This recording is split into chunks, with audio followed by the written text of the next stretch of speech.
because of the Vatican's status as a sovereign country, it's exempt from transparency rules of not only Italy, but the European Union.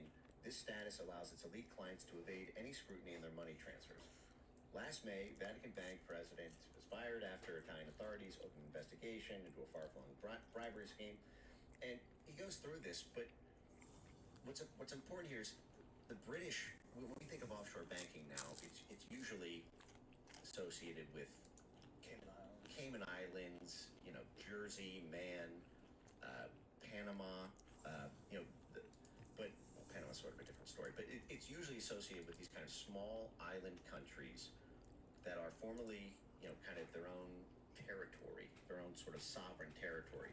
You also see this within the United States in Indian, Native American reservations with these kind of autonomous zones that can be shielded from certain kinds of public disclosures that and a typical finance institution. That's going on with Native American banks? Well, yeah, this was actually part of... Is that connected to the casinos? Because they have a lot of money for the casinos? Yeah. Super Bowl 60 deserves a sportsbook built for the moment. DraftKings Sportsbook, an official sports betting partner of Super Bowl 60, puts you right in the center of the biggest game of the year. Anything can happen during the Super Bowl, and DraftKings has your back with early exit. If your player goes down in the first half, you still get paid in cash when your bet settles. No bonus bets, no waiting. While other sportsbooks don't offer injury protection, DraftKings covers the entire first half, even the second quarter. An early exit works on live bets too. Pre-game or in-game, DraftKings has got you covered. New to DraftKings, new customers can bet just $5 to get $300 in bonus bets if your bet wins. Download the DraftKings Sportsbook app now and use the code Rogan. That's code Rogan to turn $5 into $300 in bonus bets if your bet wins. In partnership with DraftKings, the crown is yours. Gambling problem? Call 1-800-GAMBLER. In New York, call 877-8-HOPE-NY or text HOPE-NY 467-369. In Connecticut, call 888-789-7777 or visit ccpg.org. On behalf of Boot Hill Casino and Resort in Kansas, pass-through of per-wager tax may apply in Illinois. 21 and over. Age and eligibility varies by jurisdiction. Void in Ontario. Restrictions apply. Bet must win to receive bonus bets which expire in 7 days. Minimum odds required. For additional terms and responsible gaming resources, see dkng.co/audio. Limited time offer. Yeah. Wow. Yeah. In fact, if you watch The Octopus Murders, which I think was HBO or Netflix or one of those. It's great. I haven't seen it, but yeah, it's awesome. It's fantastic. And, it goes through how this was used effectively by the NSA during the software scandal and the Iran-Contra scandal of the 1980s, where you had basically the NSA and then the U.S. government running money laundering effectively through, casinos on Native American sovereign territory. But the fact is in the 1940s, the Vatican Bank was really the only game in town. This traces back at the CIA level to a lawyer named Paul Helliwell, who was kind of the architect of money laundering for the CIA.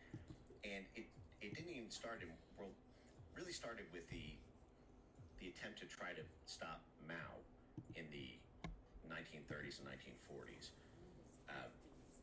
There were the Opium Wars in the 1830s, where effectively the British Empire and the East India Trading Company were making ungodly amounts of money by selling opium to China. They would grow the opium on the Golden Crescent from India, and they would sell it to China with a huge customer base, which would bring in huge amounts of revenues to the British Crown. And then there were two opium wars that were fought in the 1830s and 50s, I believe, around then. And the opium wars were China's attempt to stop the import of opium into China because it had a huge, by that point, opium addiction problem. Opium dens in China were a massive issue within the country. They tried to ban it, and the British Crown pried open the narcotics market through a military conquest of parts of China. That's how Britain got control of Hong Kong, which remains a major narco-trafficking site connected to Jeffrey Epstein in very weird ways. I'll just sidebar that.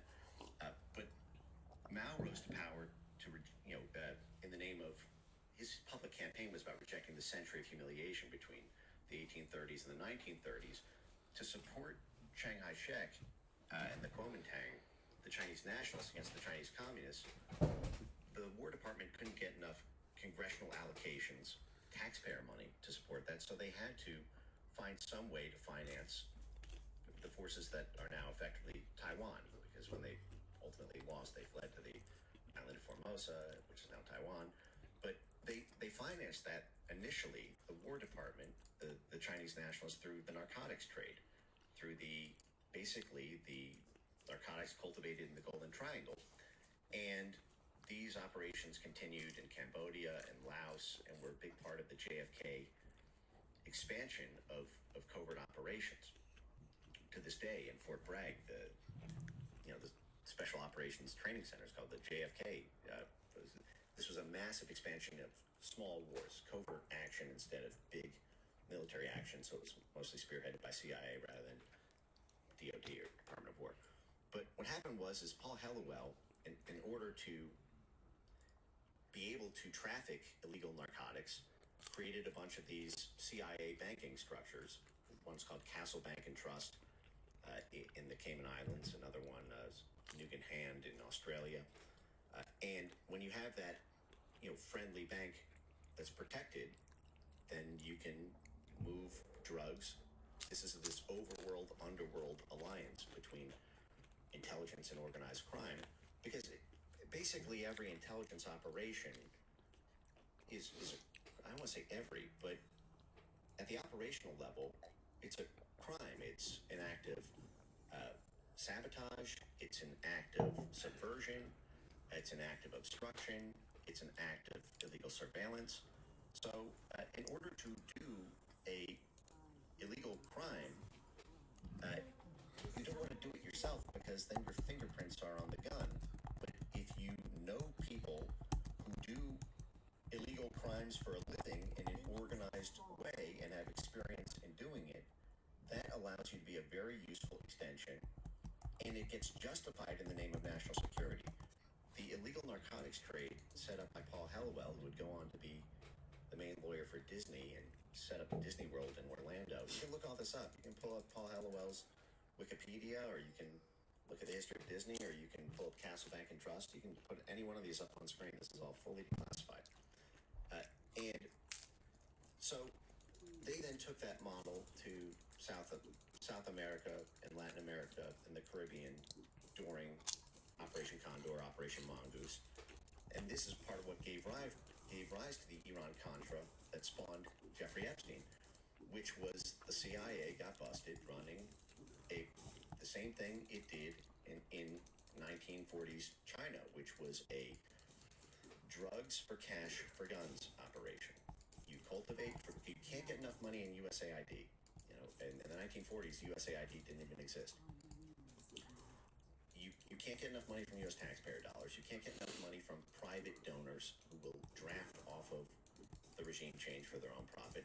So how do you get your resistance rebels enough money? That usually comes down to black market trade, whether that's diamonds in Africa, whether that's illegal mining activities in South America, or whether that's narcotics. And it's the best things to use for this kind of covert financing are small, fungible, physical materials that can be converted into large sums of cash. For example, like a truck full of cocaine can fund an army. A truck full of copper can't. And so you had this state-sanctioned drug trade, this state-sanctioned illegal weapons logistics apparatus, and the state-sanctioned money laundering apparatus that started in the 1940s and was utilized throughout the entirety of the Cold War. On the mafia side, Operation Gladio was this stay-behind network, is what they said. Basically, these were right-wing groups, many or some of which were kind of Nazi-adjacent, who hated communism. And so even though we fought against the Nazis and Mussolini and Hitler in World War II, there was a utility to preserving a certain homegrown domestic network that really hated communism to assist us on the ground in the war against communism. And what you saw was in Operation Gladio, this was a NATO-wide covert network, alliance of networks, a network of networks, that in basically every one of the NATO countries there was a cell or a number of cluster cells that were set up in order to covertly influence the domestic politics of the country. And if you look at the members of these cluster cells, there's some of the, like Silvio Berlusconi was a part of the so-called P2 lounge that came up in the Operation Gladio files when the Italian government basically put all this on trial in the 1990s. And that structure is still used by intelligence today. If you go to my X feed and you look up, for example, Ann Applebaum and the thread that I did on the Integrity Initiative, if you just put Integrity Initiative in, I can show you what these cluster cells look like. And it's fascinating to look at the organizational structure of it. But I guess what I'm getting to here is with the mob and the Vatican at that time, that was the only game in town for offshore banking. If you wanted to have a bank that had no oversight whatsoever, when the British lost the Suez Canal in 1957 and basically had to give up their empire, this is during decolonialization, the British Empire transitioned from a physical empire to a financial empire and moved heavily into offshore banking. That's how you got these kind of, BVI, British Virgin Islands, Cayman Islands, Jersey, Man, all these kind of British offshore banking hubs. And with London as the capital of international finance, the British Empire was effectively able to maintain a comparable level of imperial vassal state control without having physical troops or physical territorial control. And so the Vatican Bank has lost a lot of its rank, I would say, in the international finance system since the 1940s because the market's so saturated now with offshore banking hubs. But that explains what's happening in this Larry Summers, Jeffrey Epstein exchange. One of the weirder things about these files is there's some stuff in there that you go, okay, one thing that we know happens is when something is true, a bunch of stuff gets attached to it that's both not true and also preposterous that allows you to sort of dismiss all of it together. There's a lot of people thought about that with Pizzagate. And there's some stuff that I saw online that was like George W. Bush was like involved in ritual sacrifice or things along those lines, like killing babies and eating people and wild shit. Yeah. What do you think that stuff is? I don't know. I don't. Do you think it really occurs? What I'll say is, this is a bad week to be a total Pizzagate denialist. You would feel a lot more comfortable about it a week ago than you would this week. I don't particularly focus, or I won't say care. I don't.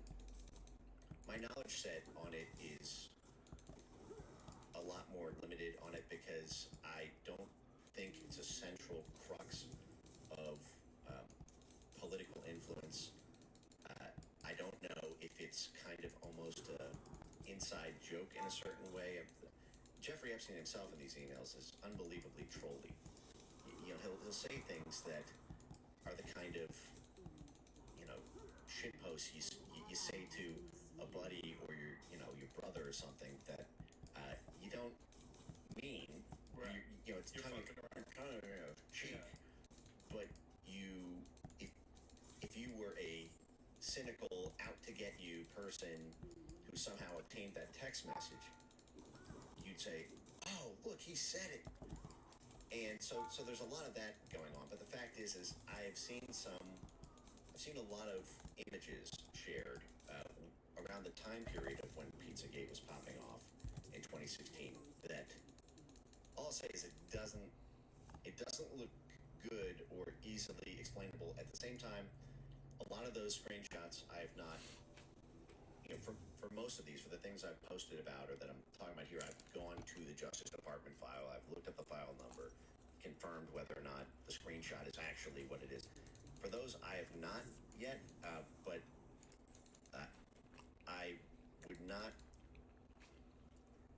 I wouldn't feel totally confident saying there's no there there, but that's about as far as I can go on that. When you say images, what are you talking about? Well, there's a lot of, if you look up pizza, for example, that's just as a keyword search, you'll see, or cheese or something.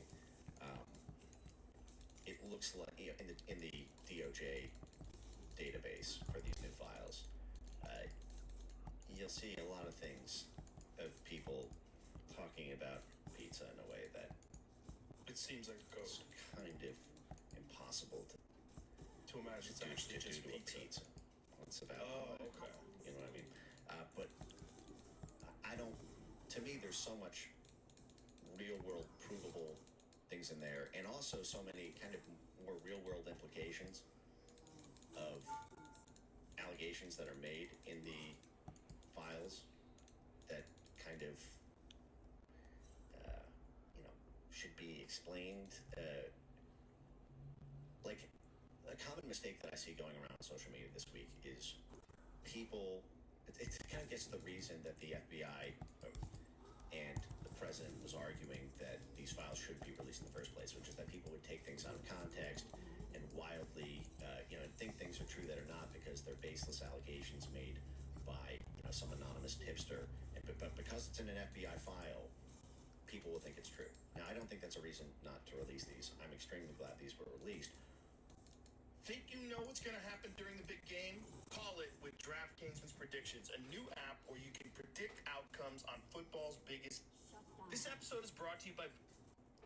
What I'm saying is I've seen that phenomenon, run away, and some of this I know is kind of baseless in terms of the factual evidence, because some of the people, one of the confidential human sources, for example, that is cited, the first day of the drop, there was this kind of bombshell claim this is probably the most viral post the first day of the DOJ release, which was a confidential human source, a CHS, means an FBI informant, who the FBI internal memo describes how this confidential human source reported that Alan Dershowitz was a Mossad agent, and after every meeting, he goes back and tells his Mossad handlers, what they talked about. And you go, oh my God, it's an FBI confidential human source. The FBI wouldn't, pay an informant unless they found them credible for this sort of thing. On the very next page of the files, it says, President Trump, I'm paraphrasing, you can pull this up if you want. President Trump is controlled by the government of Israel. They have, I forget, he says they blackmail or something to this effect. Now, I don't know whether either of those things are true or not. I don't know what, any more than anybody else who's done research on this. Certainly there's a lot of overlap between Dershowitz and the Israeli government and high-level Israeli officials. So in that sense, if that were to be reported, I don't know that it would be who knows about whether that's true or not. But it plays into a kind of confirmation bias that a lot of people have. And so when you see that in an FBI file, the first thing your instinct is, if you're, if that's your journalism beat, is to write all about it and get millions of views. And same thing, there's a MAGA civil war right now that's happening over issues around Israel. It's, you say, oh my God, it's been proven. The FBI knows that, well, Ken Silva, who's a journalist, shortly after that published a tweet containing a file that had much less engagement, where he said, actually, I actually have a copy of this document. Again, I'm paraphrasing here, where it matches that document file number. It's got the same text, and it looks like that confidential human source is Chuck Johnson. Now, I saw that,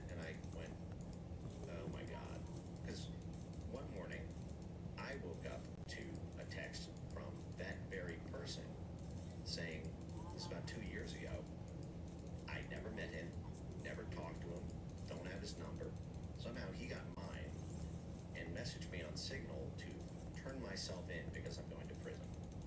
He then proceeded to look up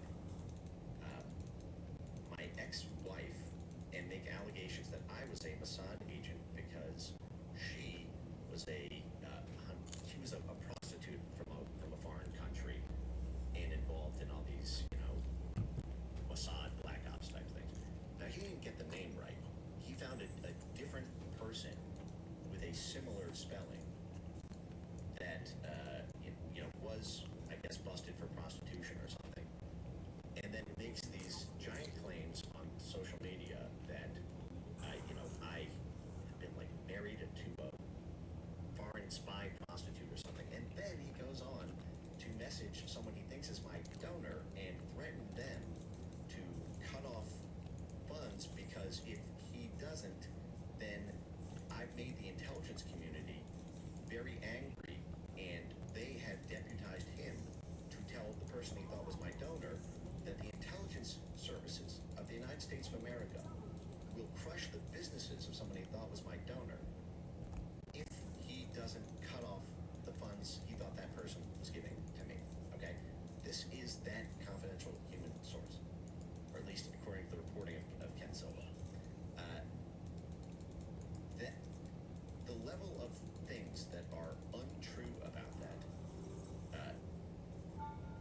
combined with the fact that this very person is going around saying that he's not just an FBI informant, but that he actually can direct the intelligence agencies of the United States to crush someone's private practice if they don't change their discretionary donations to someone. Like, that's the person you're saying that person's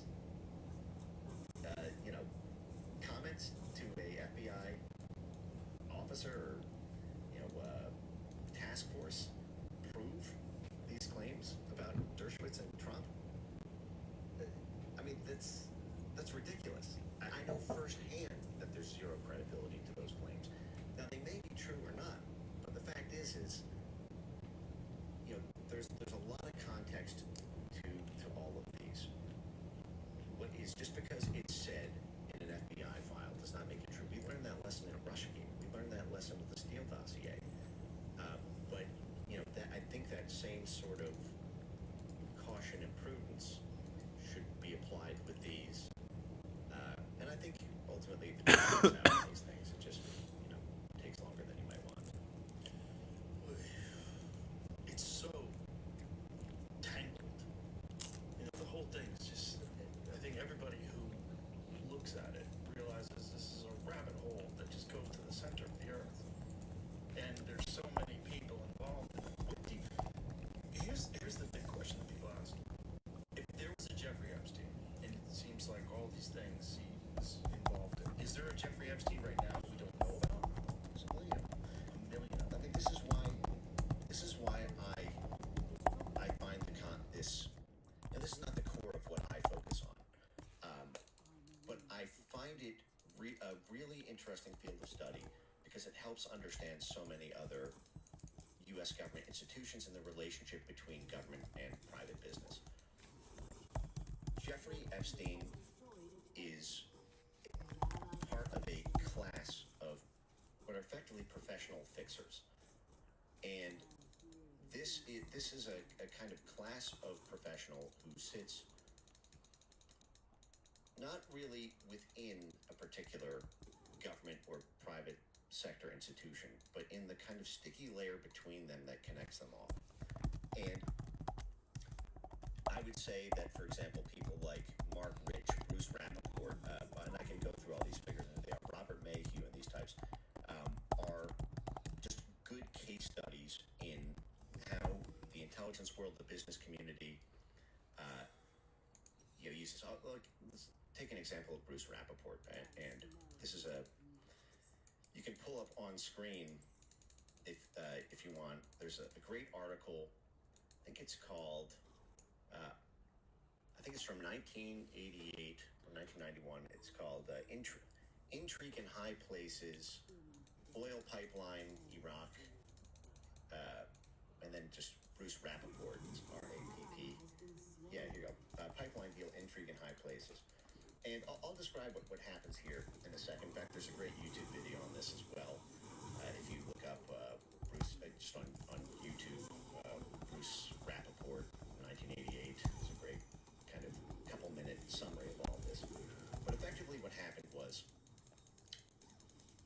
and let me start this by just, Jeffrey Epstein got to Bear Stearns in 1976, 1976, and then worked there until 1980. Sorry, just because you have it on screen, maybe I'll go through this first and then I'll do the Jeffrey Epstein connection. So what happened here was, you had the Iran-Iraq War from 1980 to 1988, and Henry Kissinger had a really great quote about this, because he asked, what is the U.S. government strategy on this? Because it's very convoluted. And why are we giving weapons to Iran when the Iranian Revolution just happened in 1979 that overthrew what was a U.S. government-friendly government that was partially installed by the CIA in 1953. We've now declared an international arms embargo on them. We're basically at war with the Ayatollahs. Why are we giving them weapons and helping them defeat Iraq? And the issue was we were also in a kind of war over regional hegemony and oil with Iraq. And so Henry Kissinger's quote was, my only wish is that both sides could lose. And so what happened was because we didn't want Iraq to take over Iran and become effectively bigger than Saudi Arabia in the region, we were funding and giving weapons to Iran to try to fend off the much bigger Iraqi army. And then at a certain point in this, we began to back Iraq. We went back and forth supporting Iran-Iraq. And so Iraq, because of the embargoes on it, wanted to build a pipeline to get its oil out, and it was going to pass through Jordan, and it was going to abut against the border of Israel. And a major CIA contractor and CIA-connected private business called Bechtel, highly influential company. There's been many books written on Bechtel. And Bechtel is alive and well today. If there was a saga, for example, around the Stanford Internet Observatory, around the censorship industrial complex, when I visited the Stanford Internet Observatory and I went to the courtyard. Courtyard is sponsored by Bechtel. I think it's called the Bechtel Courtyard. But what happened was the Bechtel was promised by Iraq $1 billion contract in 1980s money for constructing this pipeline. And the Central Intelligence Agency and the White House National Security Council, both for geostrategic reasons, wanted this pipeline built. The problem was they were afraid the Israeli government was going to sabotage the pipeline because Iraq was very hostile to Israel, and there was a lot of tension between the Iraqi government and the Israeli government, and they were afraid that if Bechtel got this contract and built this pipeline, that Israel would these pipelines are very fragile, and because it passes close to it, it's very possible that would happen. It would destroy both the CIA's goal and the private profiteer Bechtel's goal. So how do you solve that problem? Well, what the CIA did is what the National Security Council, which is the interagency that the CIA reports to, did is they engaged a private fixer named Bruce Rappaport, who was a Swiss billionaire with close ties to the Israeli government, to back channel with the Israeli government some sort of secret agreement that would guarantee that they would not sabotage the pipeline. And because the Attorney General of the United States, again, think about this as well. As I'm saying this, think about Jeffrey Epstein and think about the character of Bill Barr, for example, who started his career for 7 years at the CIA was highly involved in the CIA's Iran-Contra, and then was Attorney General, both in the 1990s during the Epstein-connected BCCI scandal and when Jeffrey Epstein killed himself, or whatever happened to him. What happens is Bruce Rappaport does indeed use his contacts with the Israeli government to strike an agreement that then would allow the project to be greenlit, but it triggers a special prosecutor's investigation of the Attorney General himself, Ed Meese, because one of his friends was alleged to be in on the deal. So they argued that effectively that through Bruce Rappaport, the Attorney General was striking a secret agreement with Israel to profit himself, a massive conflict of interest. And what ended up happening is Bruce Rappaport stepped forward and said, no, it wasn't to profit. The terms weren't to profit the friend. It was the terms we secretly reached with Israel is that they were going to get like a 30% cut on the revenue of the pipeline, and that's what secured the buy-in. But the fact is Bruce Rappaport was not. Now, the other part of this is that the National Security Council told basically the overseas development arm of the U.S. government, formal U.S. government agency, to put American taxpayer funds to help subsidize the pipeline, the Bechtel pipeline, and that government agency did not want to put up something like $400 million of taxpayer funds on it because they thought Bruce Rappaport was a very shady Epstein-like figure who had all sorts of sordid, details about his own past. So that government agency queried the CIA for all records about Bruce Rappaport. And the CIA gave them a limited hang-up. They said, we only have a few documents that are responsive to it and no red flags. As it turned out, what the special prosecutor compelled from the CIA is that they had a whole dirty dossier on Bruce Rappaport. And if they had given that to the U.S. government agency, there could have been support for the pipeline. Now, after all this scandal, the pipeline ended up not being built. But the point is here you have the same type of person as Jeffrey Epstein, the same regions and countries that are involved in a significant part of the Epstein saga. You have the same structure of the intelligence community, private businesses, and back channel deals with government officials. But because there was no 201 file on Bruce Rappaport, he was not formally a CIA asset. He was what's called a liaison, a contact, a facilitator, a friend of the station. Doesn't work for the CIA. He's got his own hedge fund. He's got his own, basically finance. He'll invest in commodities or foreign exchange or private portfolio companies. But sometimes he'll work with the CIA. Sometimes he won't. Depends on whether it's good for him. And in this case, he thought it was good for him to take this. Who knows what cut he himself got on it. But the fact is here you have the same type of you have every layer of this, from the Justice Department to the CIA to the private financiers to the private companies to real-world geopolitical action. And this appears, in my view of it, to be exactly the model that Jeffrey Epstein himself replicated and was on parallel track with for his whole career. And I can get into that, but does that make sense in terms of this type of figure exists basically in every country, in every industry, and they're not all as prominent as Epstein.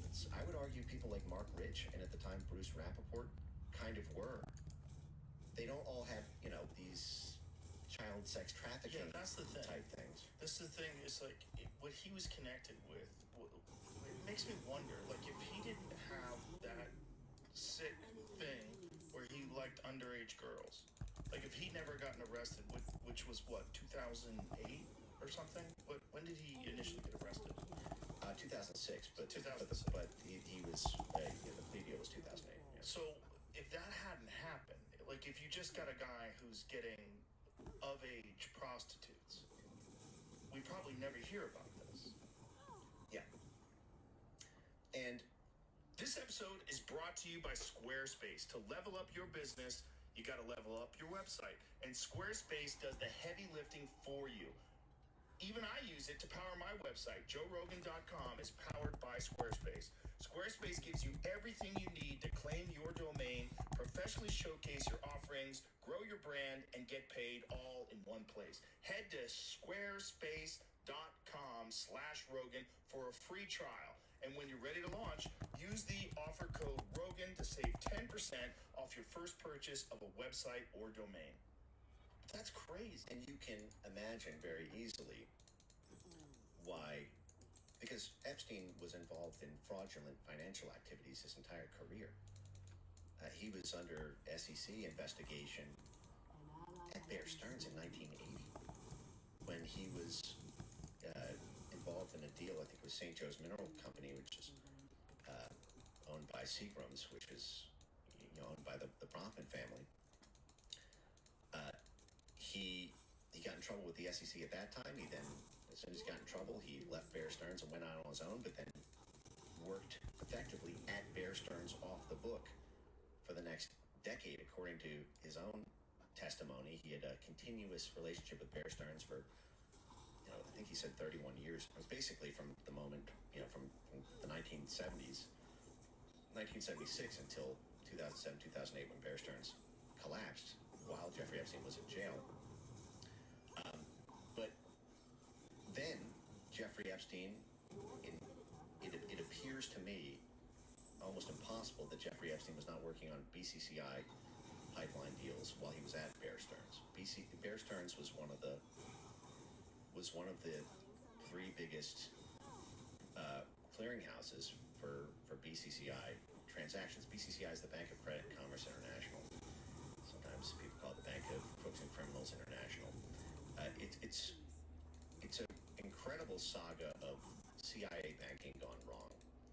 It's a bank that was started in Pakistan in 1972 and then grew to be the CIA's main way to covertly back the Mujahideen against the Russians during the Cold War. So we backed Osama bin Laden, the CIA. We backed the Islamic Mujahideen, the radicals who became Al-Qaeda and ISIS, with billions of dollars of CIA and MI6 and Israeli and Saudi facilitated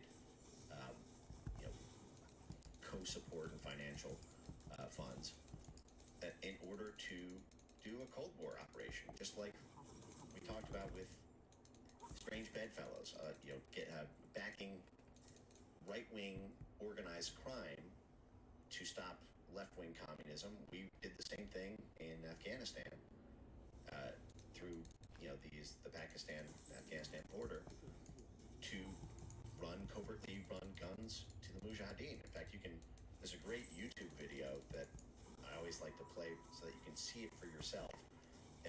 It's really short. You can look up 1979 Zbigniew Brzezinski dropping out of a helicopter to tell the Mujahideen that both God and the United States government is on their side.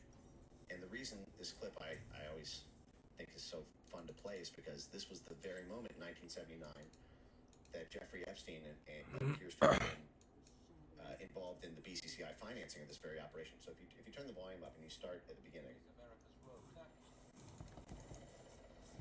U.S. National Security Advisor Brzezinski flew to Pakistan to set about rallying resistance. He wanted to arm the Mujahideen without revealing America's role. On the Afghan border near the Khyber Pass, he urged the soldiers of God to redouble their efforts. We know of their deep belief in God, and we are confident that their struggle will succeed. That land over there is yours. You'll go back to it one day because prevail, and you'll have your homes and your mosques back again. Because your cause is right, God is on your side. Now that is the National Security Advisor of the United States of America. The National Security Advisor is the highest post in the cabinet. It is the person the president talks to every day. All intelligence, war, military, and statecraft goes through the National Security Advisor. That is the numero uno. And he personally, in 1979, this didn't come out until years later, but we were covertly doing this. So to do a covert operation, and this is why I focus on the money side of Epstein from the 1970s to present, because the money in any covert operation is the most essential part. It's the only thing that is irreplaceable, and that if you don't have it, everything goes away. You lose one person, find another one. You lose one logistics hub, you can create another one with money. You lose money, you lose everything. You lose your ability to pay your informants. You lose your ability to bribe government officials. You lose your ability to win the support of local institutions. We lost Vietnam, not really so much because we lost at the kinetic war level, but because we lost the ability to fund it because it got defunded. So we literally couldn't do it anymore. And there's another great clip just to show how sophisticated CIA money laundering was even by the 1960s. Sorry, I'll stop doing this after running around quick clip after this, or I'll chill on it. But if you go to my X account, you can also find this on YouTube.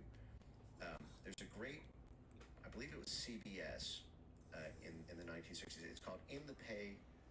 I think it's called In the Pay of the CIA, or if you type in CIA money laundering, you'll see this great clip about how sophisticated CIA money laundering was already by the 1950s and 60s.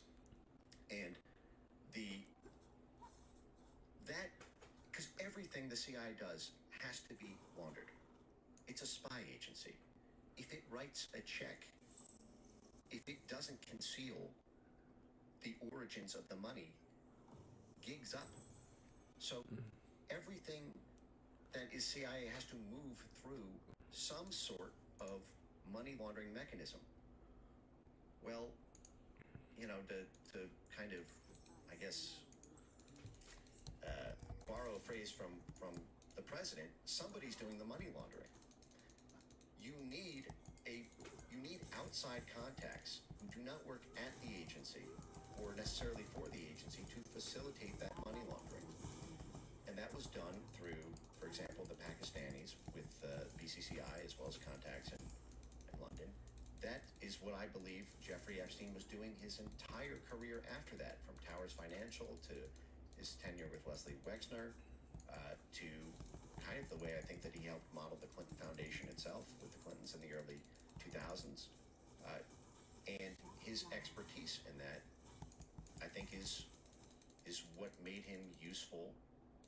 Really not, well, it's more of the connections of, I guess, donors and billionaires around him that made him the most useful. But the fact is, he specialized, when he went out on his own, formally he leaves Bear Stearns in 1981 and starts a one-man group called Intercontinental Assets Group out of his New York City apartment. He's not even 30 years old.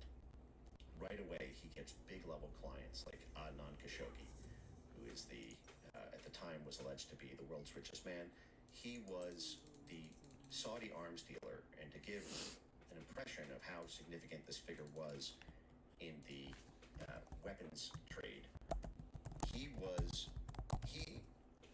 earned more in commissions from Lockheed Martin, Boeing, and I think one of the other big military contractors than every other commissions agent in the entire world combined. That's why, there were rumors that he was the world's richest man. In fact, we actually had legislation passed because of how influential he was. He was the one who, in 1983, flew to the National Security Council, to the White House, to orchestrate the Iran-Contra affair. He was the Saudi middleman that was part of this operation where the United States used the Saudi middleman, Adnan Khashoggi,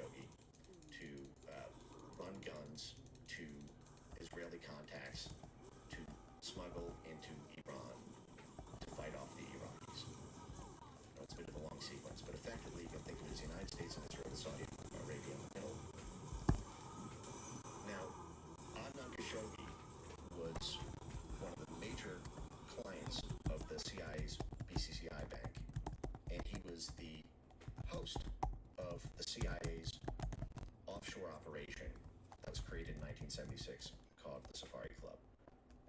In 1975, 1976, when the CIA started getting handcuffs put on it with the Church Committee hearings, Jeffrey Epstein starts his career at Bear Stearns in 1976, the very moment of the biggest shakeup of the CIA in CIA history. At that moment, the Church Committee hearings were ongoing, and the public was seeing, Colby and Angleton holding up a heart attack gun. How the CIA can kill someone and make it look like they died organically of a heart attack. Operation Chaos had just broke about the CIA funding student groups on American college campuses. COINTEL broke. MK Ultra broke. It was one house of horrors after another on everybody's TV that only had 3 news stations.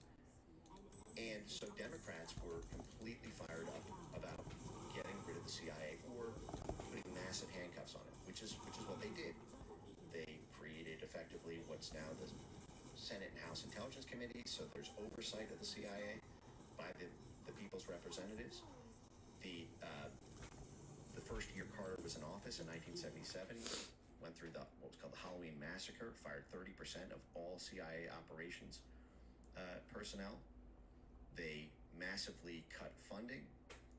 And so in response to this, you had a set of stakeholders who wanted that CIA dirty work